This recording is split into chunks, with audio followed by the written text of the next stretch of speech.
रत्नागिरीतील प्राचीन दक्षिणमुखी मारुती मंदिरात हनुमान जन्मोत्सव सोहळा उत्साहात संपन्न। रत्नागिरी शहराचे मुख्य श्रद्धास्थान असलेल्या प्राचीन आणि ऐतिहासिक वारसा लाभलेल्या दक्षिणमुखी श्री हनुमान मंदिरात आज हनुमान जन्मोत्सव सोहळा अत्यंत चैतन्यमय वातावरणात आणि भक्तिभावात साजरा करण्यात आला। या सोहळ्याचे साक्षीदार होण्यासाठी रत्नागिरीकरांनी पहाटेपासूनच मंदिरात मोठी गर्दी केली होती। संपूर्ण मंदिर परिसर आणि आसपासचा भाग भाविकांच्या उपस्थितीने फुलून गेला होता। हनुमान जयंतीनिमित्त मंदिर प्रशासनाच्या वतीने विशेष धार्मिक कार्यक्रमांचे नेटके आयोजन करण्यात आले होते। पहाटेच्या सुमारास श्री हनुमंताच्या मूर्तीला मंगलस्नान आणि अभिषेक घालण्यात आला। त्यानंतर विधिवत पूजा आणि महाआरती संपन्न झाली।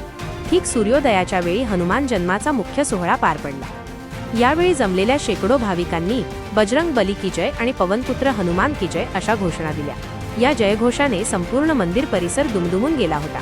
जन्मोत्सवानंतर भाविकांना सुंठवडा आणि प्रसादाचे वाटप करण्यात आले।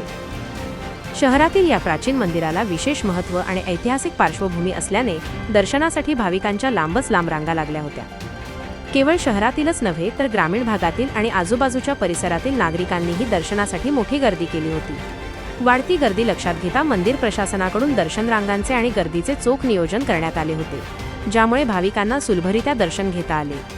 दरवर्षीप्रमाणे यंदाही भाविकांचा उत्साह ओसंडून वाहत होता आणि सकाळपासूनच मंदिरात भक्तीचे वातावरण निर्माण झाले होते।